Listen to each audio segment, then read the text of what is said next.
Hi all, I've got another amazing game by David Grosvenor to show you. So this is a fast and furious 40 moves per 2 minutes with a 2-second increment per move. Leela Chess was playing against Fire 7.1, again in this mini match.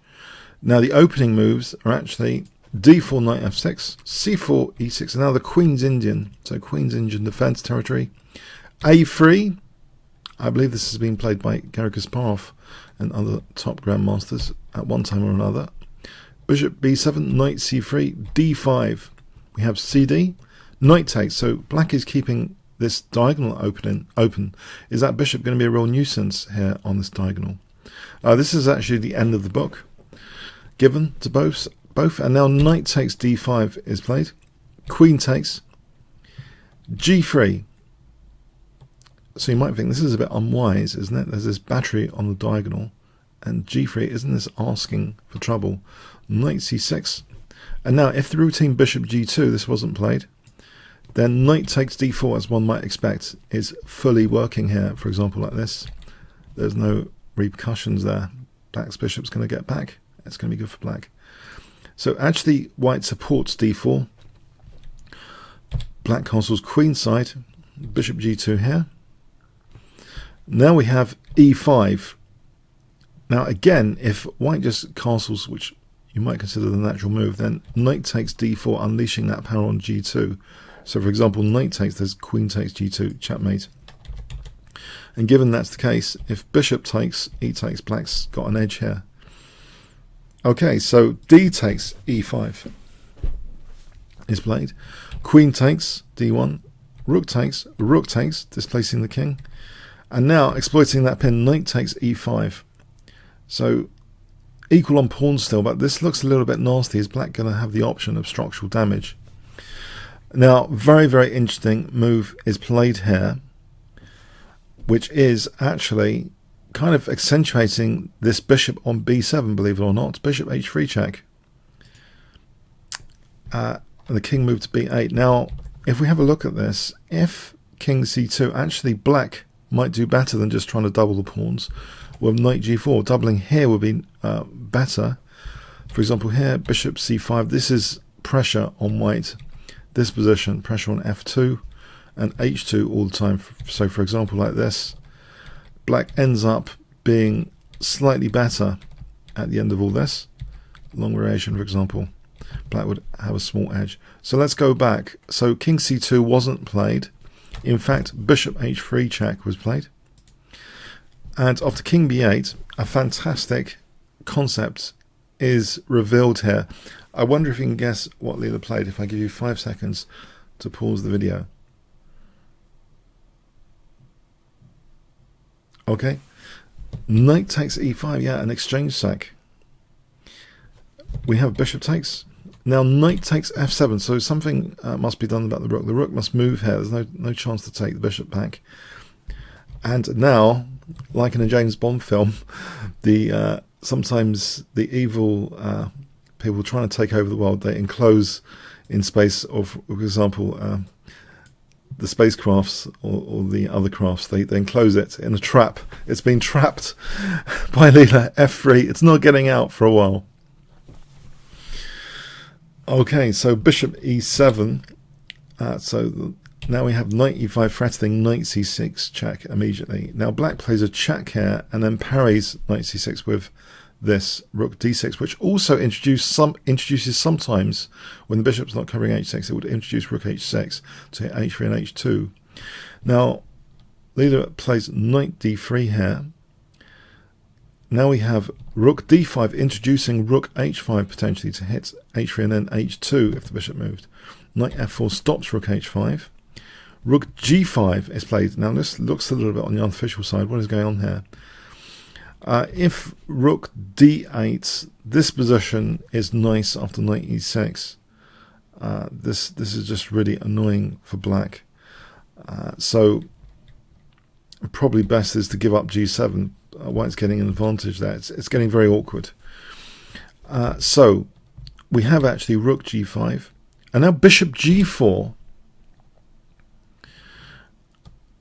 Okay, very interesting here. If knight e6, then this mechanism of hitting the bishop is actually introduced.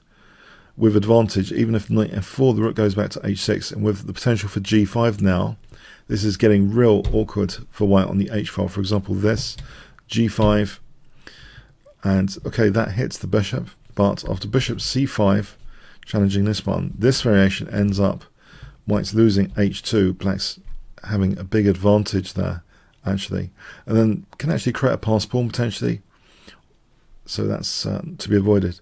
So we have actually bishop g4, not knight e6, bishop g4, now bishop c5, and now another amazing, yeah, like in the James Bond films, the evil villains want to take it, swallow up even more stuff.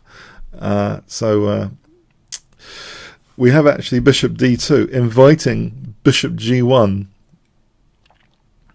Now, bishop g1 isn't played here. It's really too dangerous to play here. We have actually rook e5 being played. Now bishop c3, rook e7, now king d2. So still the offer is there for now bishop g1. And if in fact, on this time control fire, the fire engine actually goes for it, bishop g1. Now we have actually king e1, bishop takes h2, and we have a ridiculous scenario after king f2 where both these bishops are kind of imprisoned, trapped, contained, swallowed up basically by white. And what this means is actually the rook has been left just the only one to stop this passed e pawn here. It's saying to the bishops, hey guys, can you come back from the pub a bit earlier? You know, this e pawn is about to be coming up the board, yeah? So g6, we have bishop f6 kicking the rook. And now bishop g5, so that square is not even available to the rook now. And this e-pawn looks extremely ready to roll up the board. Rook f8, e4. With these bishops, they're not really helping here. c6, they do shield against the king, both of them. The king can't get to them. But this e-pawn is a huge issue here. After bishop f6, bishop e6, yeah, there's big coordination now of all of these pieces. The poor rook is just not having a good time here. Knight g5 supports bishop f7 with that knight protecting the bishop now. So bishop f7 here. And desperately h6 is played. So it looks very lost, this position. If rook f8, e6 check, and this is just crashing through after e7 with the knight protecting the knight, it's totally hopeless, or just queening. So it's gone. h6. We have actually now, instead of taking the rook, we have e6 check.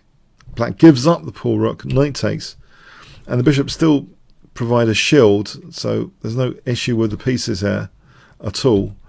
Knight d4, so a piece up, and the knight's ready to roam to f5, and these pawns are dropping off. So g4 desperate to break the bishop out finally.